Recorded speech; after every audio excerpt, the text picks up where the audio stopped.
Salut Pierrot. Quelle heure, là? Là, il est 5h30. Wow, voilà. À peu près. On va pouvoir jaser.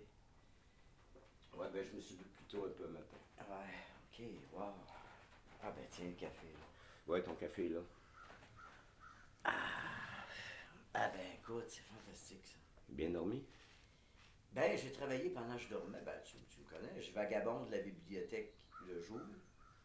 La nuit, je dors sur le plancher. Puis le matin, je raconte à mon ami Mike, Michel, mes recherches.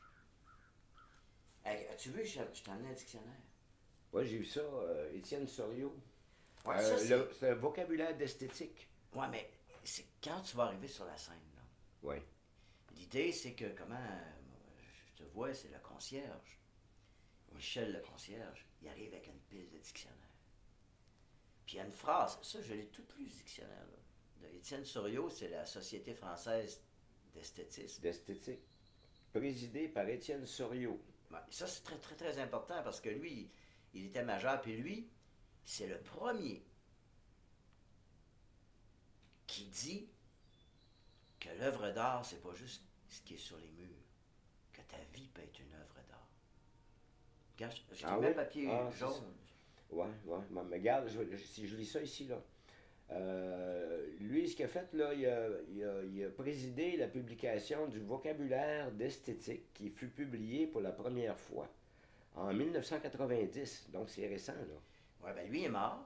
Puis après ça, sa fille, elle a OK. pris la relève, puis ça, toute une équipe de chercheurs là-dedans. C'est Il international, ça. Il est la référence unique et indispensable pour les nombreux publics de l'histoire de l'art et des beaux-arts, des lettres et de la philosophie, de la musicologie, du cinéma et des arts de la scène. Il est la référence unique et indispensable. Écoute, à travers le monde entier, sur toute la planète, ce livre-là est présent dans les bibliothèques. Vois-tu? Faux papier jaune, là. Ouais, je vais y aller, mais regarde, une petite dernière ligne ici. Étienne Soriot, 1892 à 1979, Oh! était membre de l'Institut et professeur d'esthétique à l'Université de Paris à la Sorbonne. Il est l'auteur d'une œuvre considérable. C'est fantastique. Fait que lui puis il n'est pas tout seul à avoir fait ça, un Écoute, dictionnaire. j'ai tout lu, le dictionnaire, il est tout souligné. Je l'ai tout terminé. Puis qu'est-ce qu'il dit, lui? Ben, j'ai pris un item pour toi, là. OK. Il y a un item, là. Ah, regarde, j'ai tout souligné en rouge et quelques petites phrases. Moi, tu le sais, là. Lis-les lentement, tu vas voir. OK.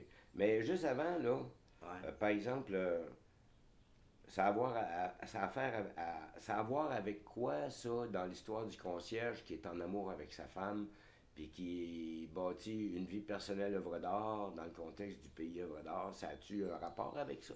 C'est-à-dire que dans l'histoire de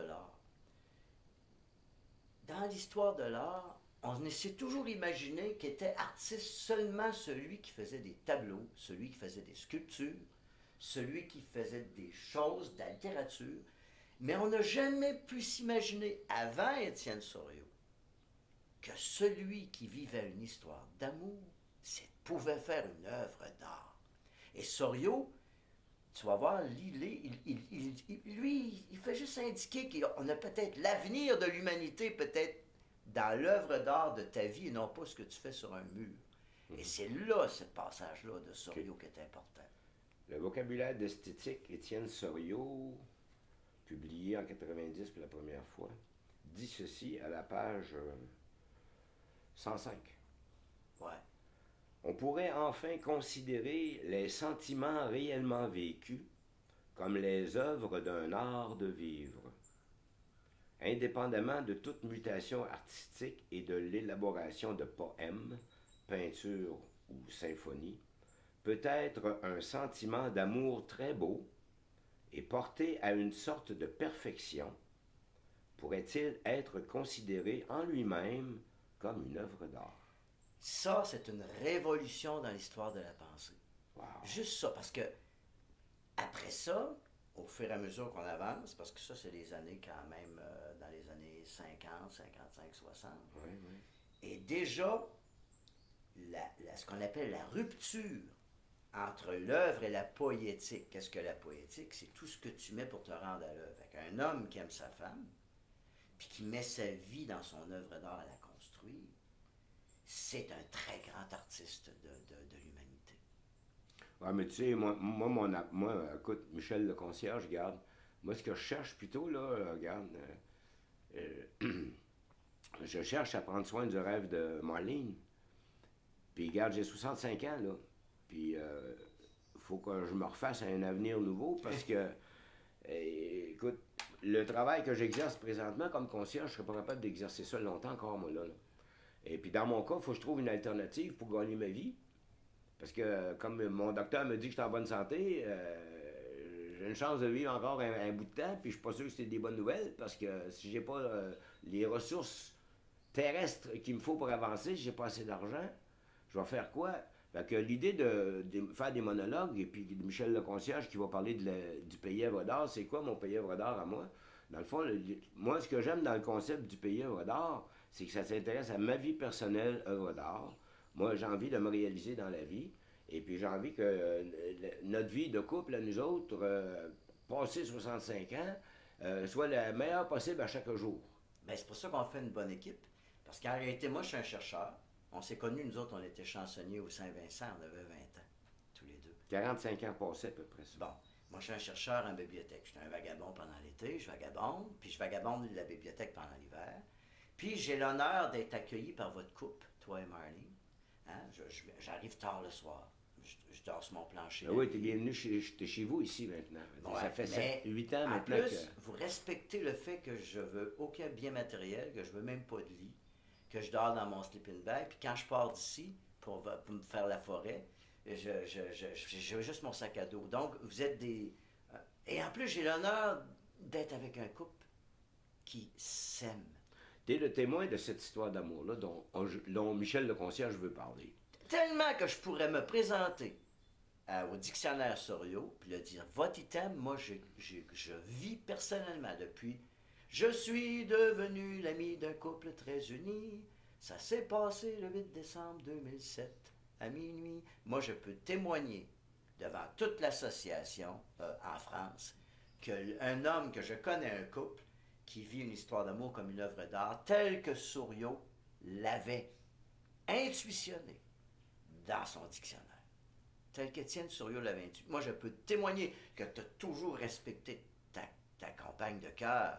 Je t'ai jamais vu manquer de respect, Marlene. Tu prends soin de Marlene, puis tu vas faire ton travail de concierge parce que tu prends soin de son rêve. Et c'est en ce sens-là que tu as une vie personnelle œuvre d'art, tant qu'à moi. Ben, cette idée-là de faire un film là, pour illustrer tout ça. Ben d'abord, tu le fais pour mon doctorat. Moi, je le fais pour contribuer à l'équipe. C'est une équipe, hein? On est une équipe. Veut dire, Marlene la jardinière, qui est là, ma tendre épouse conjointe depuis 33 ans plus maintenant. Puis comme tu dis, on n'a pas eu de problème ensemble, jamais. T'sais. On a eu c'est-à-dire à affronter des choses ensemble, mais entre nous, on a toujours été au beau fixe dans l'histoire d'amour. Tout à fait. Puis là, regarde, toi, comme l'amitié, toi, c'est l'accueil qu'on donne, c'est parce que tu es un ami, on apprécie ta contribution, en plus de ça, au programme qu'on s'est bâti ensemble qui s'appelle le Pays œuvre d'art. Puis, n'oublie pas que je suis... on veut changer le monde. Je suis un artiste activiste humaniste qui vagabonde par l'infiltration sociale pour faire un doctorat. Donc, c'est sûr qu'à quelque part, moi, je suis avec vous autres, puis on est une équipe, puis on veut faire un doctorat. On veut que le Pays œuvre d'art surgisse de vie personnelle œuvre d'art. C'est un rêve qu'on a en équipe. Ça fait 7 ans maintenant qu'on travaille là-dessus. Puis Marlene, elle, c'est la beauté du monde. Elle est l'illustration de la beauté du monde. Premièrement, elle transfère ses connaissances dans un monde fantastique qui est le monde des arts. Elle transfère ça à des jeunes étudiants d'aujourd'hui. Elle est enseignante, d'une part. Puis en plus de ça, elle a un passe-temps extraordinaire. Elle est jardinière. Elle cultive les plantes, les fleurs, tout ça. Donc, Marlene, elle représente la beauté du monde dans l'équipe. Ah, c'est ça. Alors, moi, ce qui me fait mon confort personnel dans notre équipe, c'est d'être anonyme, puis d'être dans le silence toute la journée, mais de te voir sur la scène, de te voir, de voir un personnage, Michel le concierge, qui est sur la scène. Et c'est le rêve de Georges Sand. Georges Sand disait toujours que le jour où un ouvrier parlera au nom des humains, il aura beaucoup plus d'impact qu'un politicien ou qu'un professeur d'université. Et ça, moi, de contribuer par mes recherches à ce que tu ailles sur la scène, pour pouvoir trouver un nouveau métier que concierge de façon à pouvoir prendre soin du rêve de Marnie. Il me semble que moi, là-dedans, je me vois là-dedans. Très bien.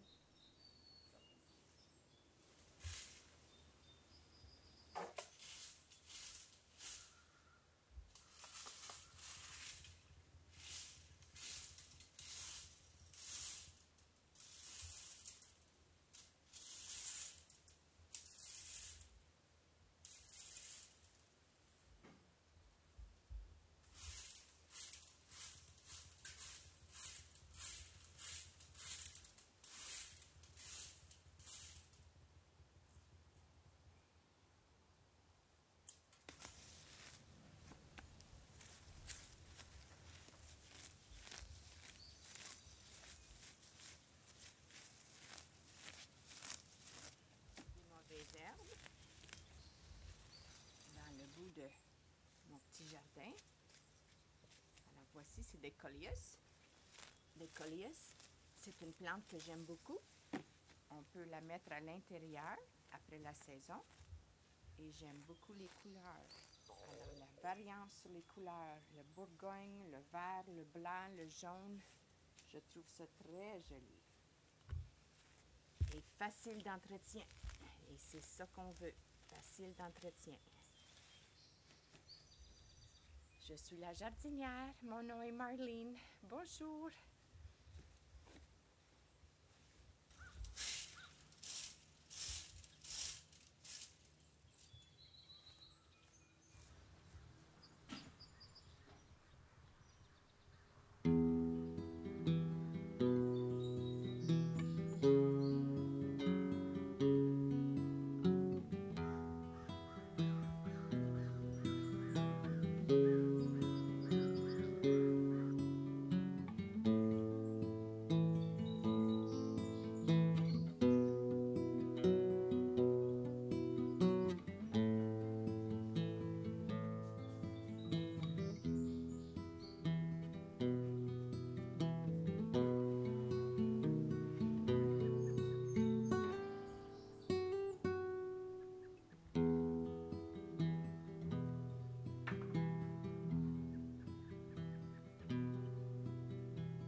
Ben, la nature. J'ai été élevée sur le bord d'une forêt en campagne. Et puis, on était entouré de la nature pure. On jouait dehors à tous les jours. Le jardinage, c'est venu à cause de la beauté du monde, à cause que j'aime beaucoup la nature.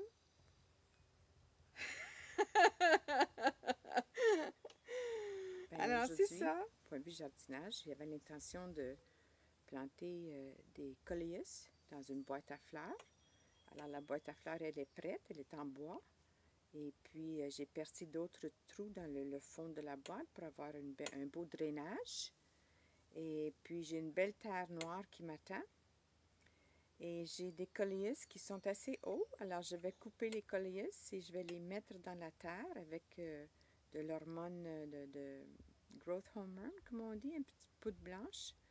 Et je pense que ça va être très joli. Je vais vous le montrer tantôt. Oh, regarde les petites pépites, Michel. Il fait le tour. Come on. Il a commencé là-bas, puis il est rendu là. L'as-tu vu? Il est beau, hein? He's hopping around. Come on. You're going to be very careful with where you're standing, eh? Because there's a little dip there. When you come... L'as-tu vu, le petit pépite? He's just hopping around. Il est très joli. Alors, l'année prochaine, en avant ici, je vais faire des changements. Je veux placer des géraniums rouges en avant. J'en ai une petite catégorie, là. Alors,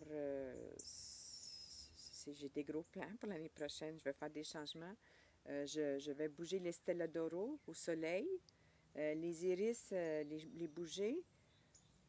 Ben, mais à toutes les années, mon jardin est plus beau. Ça a pris 12 ans pour le bâtir à ce niveau-là.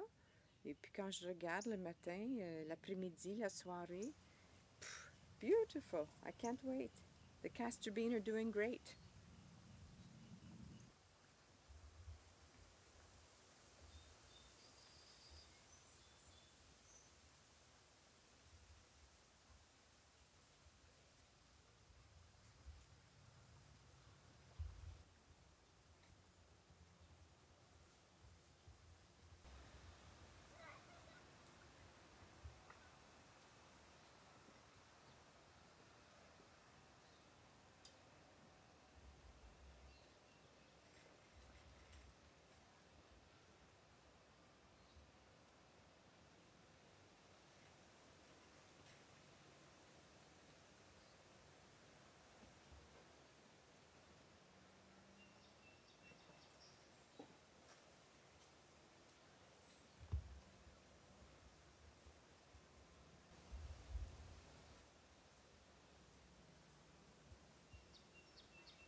This here little bouquet with the little pink geraniums.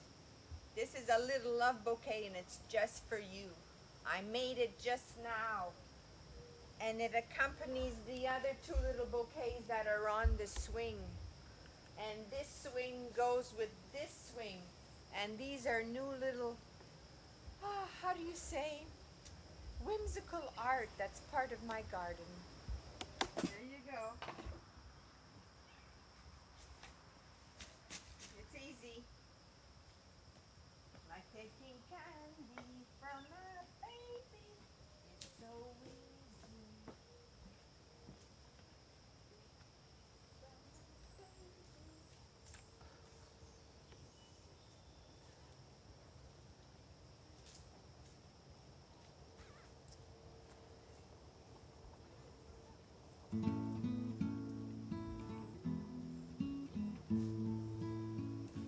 Pense à moi, qui pense à toi. Ta route est longue, comme la journée. Je travaille aussi de mon côté. Du lundi jusqu'au vendredi, Renaud Ruby, la belle Charlotte aussi, apprennent la vie à la garderie.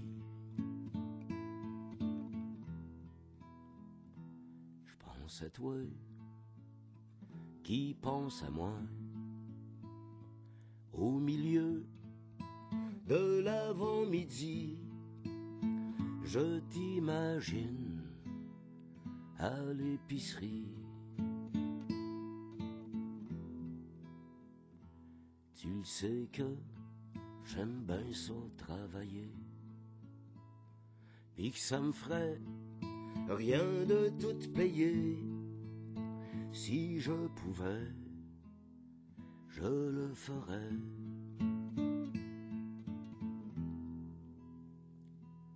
Lâche-moi pas, lâche-moi pas, je t'aime, je t'aime. Non, je te lâcherai pas, je te lâcherai pas, je te lâcherai pas. Je t'aime, non, je te lâcherai pas.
petit side up.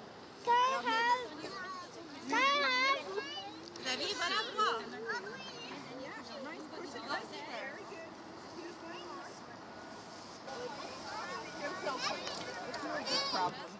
No big problem. What do you think we're doing next? They're gonna grow slowly.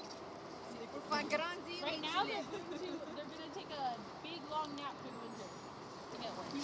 See them when it's warm. On ne jette pas toute l'eau en même temps comme ça. Attends, Nicolas. On ne jette pas toute l'eau, c'est gentiment. Comme ça. Et on étale l'eau. Keep going, Tommy. Clémence, je t'apporterai quelque chose, Élie. Attends-moi. Gentiment, Clémence. Voilà. Okay, now we're going to let somebody else.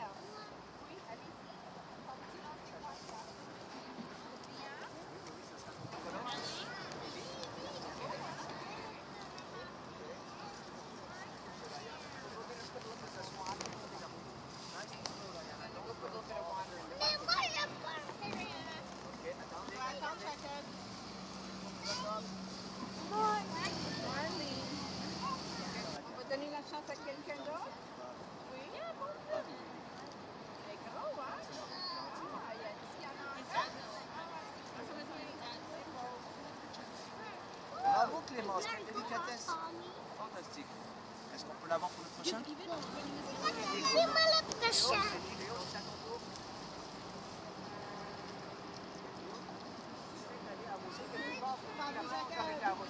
Voilà où elle est.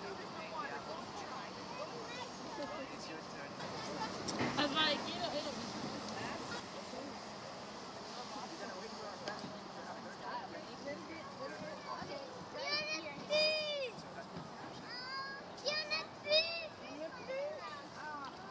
outside time. How about you, Tyler? This is outside. Well, they were already broken, fall asleep on the table, and we're like, we're tired. Be careful now, on est trompé. Attention. Yeah, on the dirt. Right beside me. That's it. A little bit, come. Yeah, oh, beautiful. Okay, a little bit closer. Very nice. Inside, inside. Very nice. Yay. Then Derek Chan. Then Liam. Over here too. Over here and a little bit in the Nice and middle. slow. Slow, Tommy, A huh? little bit more. No, no, slowly. Oh, yeah, very nice. Okay, no problem. Very lovely. The Chevelle twins. Yeah. You don't have the vocabulary yet. Maybe one day. Et ensuite, Liam place, ensuite, Sophia.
que tu as à dire à la planète aujourd'hui? Hey, ça va aller sur Internet, ça. C'est pas des farces. Imagine-tu ça, un concierge qui aujourd'hui, à cause de l'Internet, peut communiquer son message autour du monde. C'est fantastique. Puis là, moi, tu connais mon défi. Tu connais mon défi, hein? Moi, ça fait 8 ans que je suis concierge, là. Ça a fait 8 ans le 18 décembre qui vient de passer. Puis, comme tu sais, c'était pas vraiment mon plan de carrière, ça, être concierge. Mais là, le défi que je me suis donné à relever, c'est de changer ma vie. Changer ma vie parce que je sais que je peux faire autre chose que ça. Voyons donc. Pour moi, ce que j'imagine, c'est la question du talent à gaspiller, vois-tu. Je me suis retrouvé obligatoirement dans une position de concierge parce qu'il fallait faire fonctionner la maison. Il fallait faire fonctionner la cabane. C'est sûr, il ne faut pas lâcher la cabane. C'est la famille, c'est le support, c'est ces affaires-là. Mais au fond de moi-même, je me suis toujours dit aussi, voyons, je peux faire plus que ça. Je peux faire plus. D'ailleurs, j'ai déjà fait plus que ça. Mais moi, mon plan de carrière, la manière que ça s'est passé, hein, tu le sais, je veux dire, ça a parti comme ça. Puis ça a fait ça, ça a piqué du nez. OK. Puis moi, je pensais que j'étais au début de ma carrière quand j'avais 20 ans, mais ce que je ne savais pas dans ce temps-là, j'étais déjà au sommet de ma carrière, je ne le savais pas. Tout ce qui était pour venir après, c'était pour descendre. Mais ce qui est arrivé, c'est que dans ce temps-là, écoute bien ça, écoute bien, dans ce temps-là, là, je me demandais, écoute, en fin de semaine, là, je me demandais, je veux faire un monologue, mais qu'est-ce que je vais faire comme monologue? Le défi, c'est de changer ma vie. Puis, parce que tu me dis, t'as-tu considéré être un artiste? Ben là, franchement, là, quand ça s'est arrivé, là, je me suis dit, c'est à peu près le pire choix que je peux pas faire dans la vie d'être un artiste. Pour changer ma vie, pour être économiquement plus indépendant. Moi, mon problème, c'est qu'il me manquait d'argent, vois-tu. Je travaille fort, j'ai trop travaillé fort. Puis on dirait, plus je travaille fort, moi j'ai l'argent. Moi, je faisais ça pour honorer ma femme, parce que, regarde, je reprends mon histoire il y a 35 ans passés. Quand j'avais 20 ans, les affaires allaient bien, moi j'étais chansonnier dans le Vieux-Montréal. Puis j'avais du fun à la mort, puis je rencontrais plein de monde, c'était le party tout le temps. Mais ce qui est arrivé, c'est que j'étais aussi un tricheur dans ce temps-là. Puis à un moment donné, à cause de ça, la somme des tricheries m'a amené à penser que je pourrais changer de vie. Puis dans ce temps-là, je me suis dit, je pourrais changer de vie comment? Comment? Moi, j'aimerais ça, mon rêve, ce serait quoi? Ce serait de rencontrer la femme de ma vie. Une femme qui m'aime. Puis avec qui je suis capable de ne pas tricher. Ça, c'était mon rêve dans le temps. Puis là, comme c'est la fin de semaine de la Saint-Valentin, je me disais, qu'est-ce que je pourrais faire pour honorer la femme qui s'est trouvée sur mon chemin, puis qui a accepté de me prendre petit moi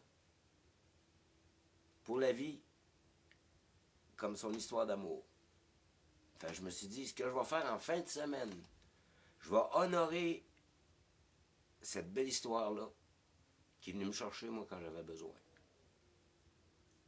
Puis je ne le savais pas dans ce temps-là. Mais j'étais prête. J'étais prête. Je me suis dit, je veux mieux que ça. J'arrête de tricher. Je me rends disponible pour d'autres choses. Puis, je ne savais pas d'où ça viendrait, mais tout d'un coup, elle est apparue là, en haut des marches d'un escalier roulant, au magasin. Chez Eaton, je me rappelle. Une journée, puis elle me dit, « Ah, tu chantais dans le Vieux-Montréal, toi. » Vois-tu, elle m'avait connu, moi je ne l'avais pas connue, mais je l'avais reconnue, puis je l'avais vue. Bon. C'est simple de même. Mais la grande histoire, c'est qu'à ce moment-là, imagine-toi, je suis tombé en amour instantanément. J'avais l'impression que c'était la réponse à ma prière. Cette femme-là, que j'ai vue cette journée-là. Écoute bien ce qui s'est passé. On a passé à ce moment-là quelques belles journées à se rencontrer, puis à jaser, et puis à aller dans le Vieux-Montréal, puis à vivre des belles émotions à ce moment-là. Mais imagine-toi, j'ai commencé à me sentir que cette femme-là était trop bonne pour moi, que je n'étais pas encore vraiment assez prête, que je shakeais dans mes bottines, puis que je n'étais pas sûr d'être assez droite pour mériter ça. Fait que là, je me suis dit, au bout de ces 2 semaines-là, je me suis dit, ah, écoute, faut que je fasse du ménage dans mes affaires. Faut que je fasse du ménage dans mes affaires. J'ai encore des affaires à régler. Je lui ai dit, regarde bien. Je lui ai dit, pour une fois dans ma vie, je vais être honnête. J'ai envie de cette histoire d'amour-là. Mais je ne suis pas sûr que je suis capable de relever le défi aujourd'hui. Fait que j'ai dit, gars, j'aime autant te le dire, si jamais on est dû pour être ensemble, ce sera plus tard. On s'est séparés là. Pendant 4 ans, j'ai fait d'autres choses.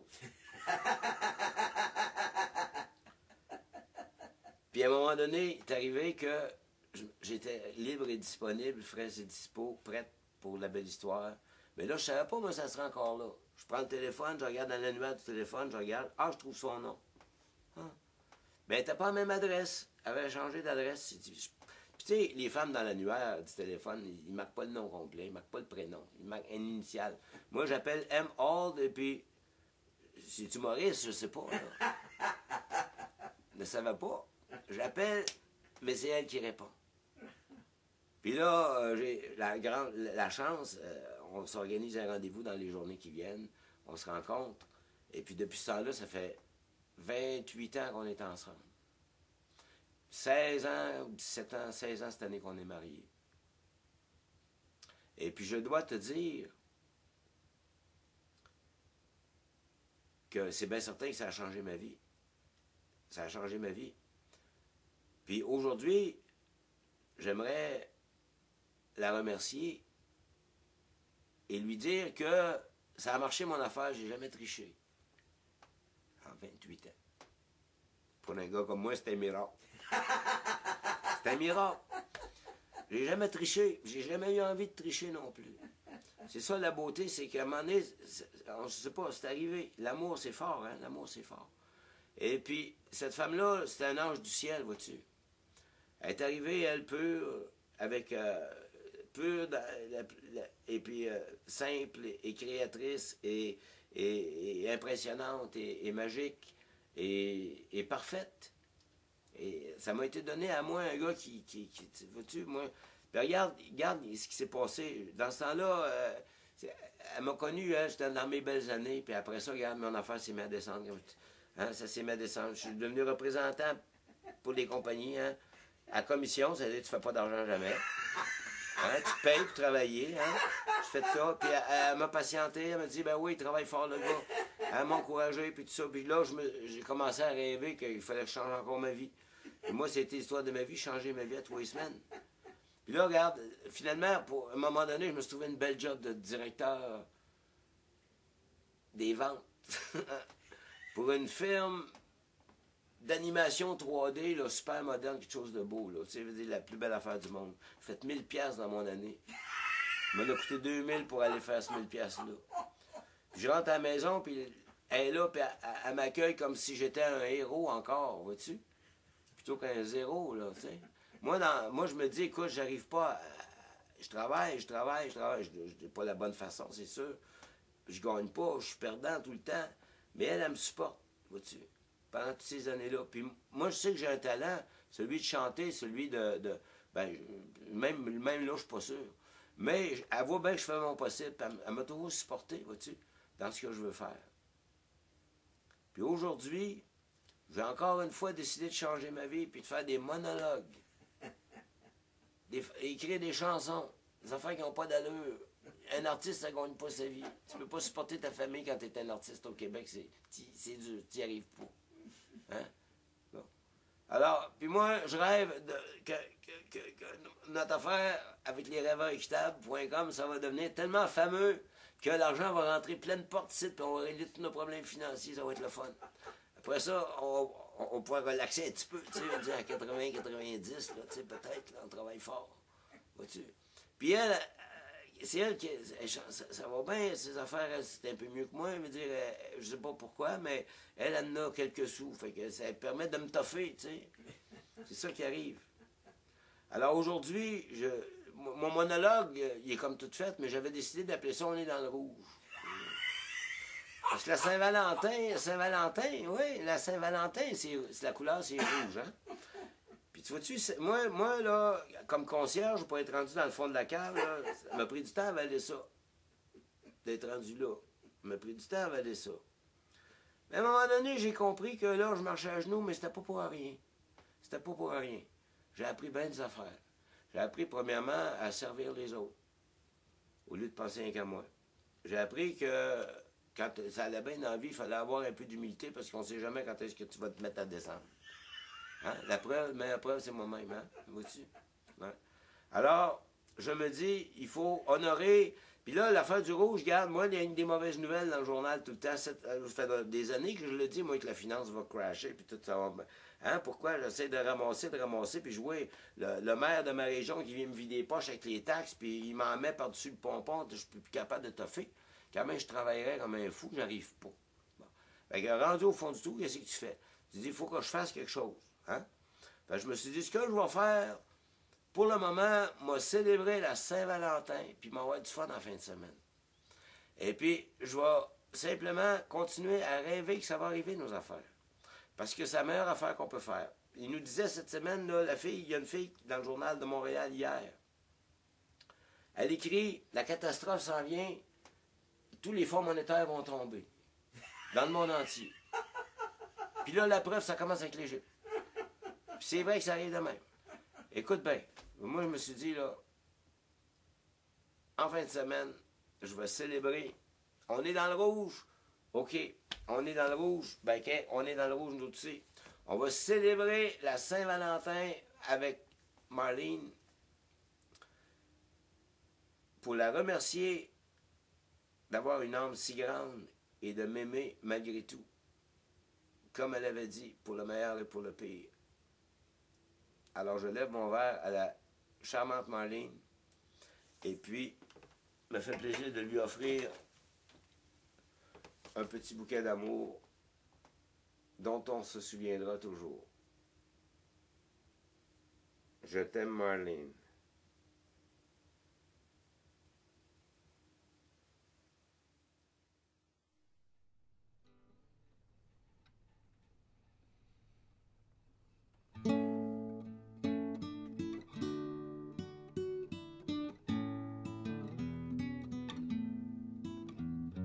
Chaque matin, quand je me réveille, je me demande où je m'en vais. Qu'est-ce qui va m'arriver aujourd'hui? Je te retrouve à mes côtés et je suis rassuré d'avoir une belle journée. 'Cause I love you. 'Cause I love you. 'Cause I love mon minou. 'Cause I love you. 'Cause I love you. 'Cause I love you, mon minou. Quoi faire de cette journée après avoir travaillé, après avoir courroyé tout partout? Je te retrouve à mes côtés et je suis rassuré d'avoir une belle soirée. 'Cause I love you. 'Cause I love you. 'Cause I love you, mon minou. 'Cause I love you. 'Cause I love you. 'Cause I love you, mon minou.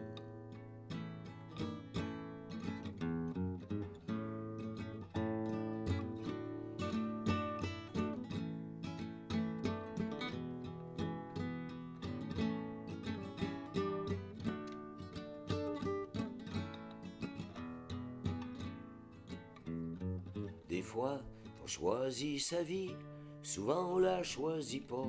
C'est le destin qui décide de ça. Moi, je suis riche de t'aimer, de t'avoir à mes côtés toutes ces belles journées.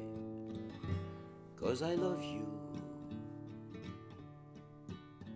'Cause I love you. 'Cause I love you, mon minou. 'Cause I love you. 'Cause I love you. 'Cause I love you, mon minou.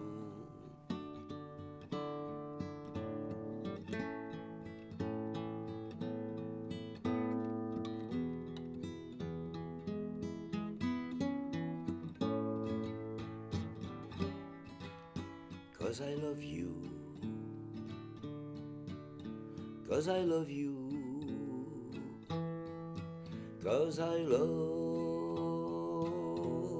you, mon minou.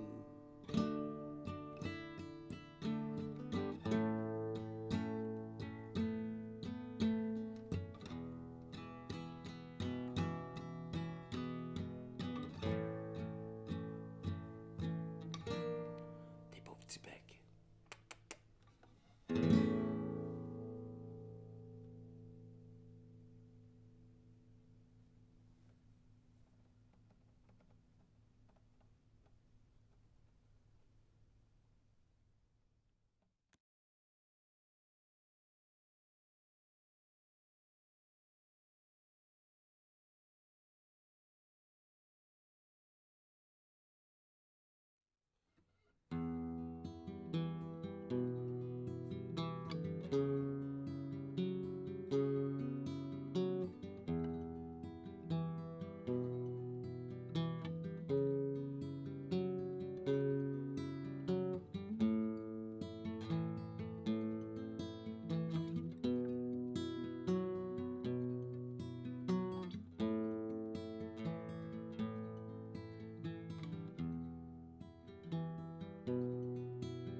Dis-moi donc, Pierrot,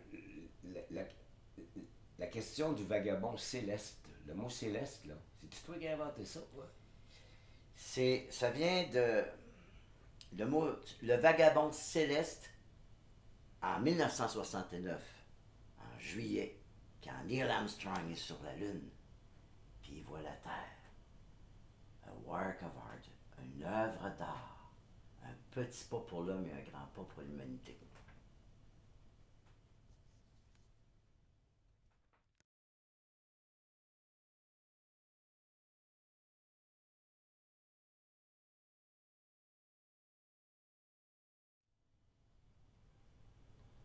The Celestial Vagabond. Why is it that you connect that with Neil Armstrong? Because Neil Armstrong was the first man in the history of humanity to be in front of Earth. Before? To be what? To be in front of the planet Earth? Yeah. Okay. Before, the man was on Earth, and over him, he had mythology, superstition, and religion. Impossible to be celestial vagabond. After Neil Armstrong, we are all son and daughter of spiritual Neil Armstrong.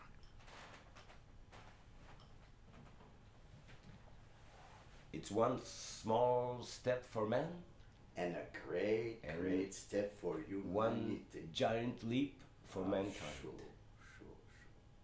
That's the reason each person would take care, a dream of other person without personal interest is a son or daughter of Neil Armstrong. Each person is a vagabond, celestial vagabond. When they take care of somebody else's dream. Sure. It's exactly on the moon, the Santa Claus of humanity. Oh yeah, Of work, Celestial vagabond, Of the Santa Claus of the Pays d'Or. of Earth, planet, work,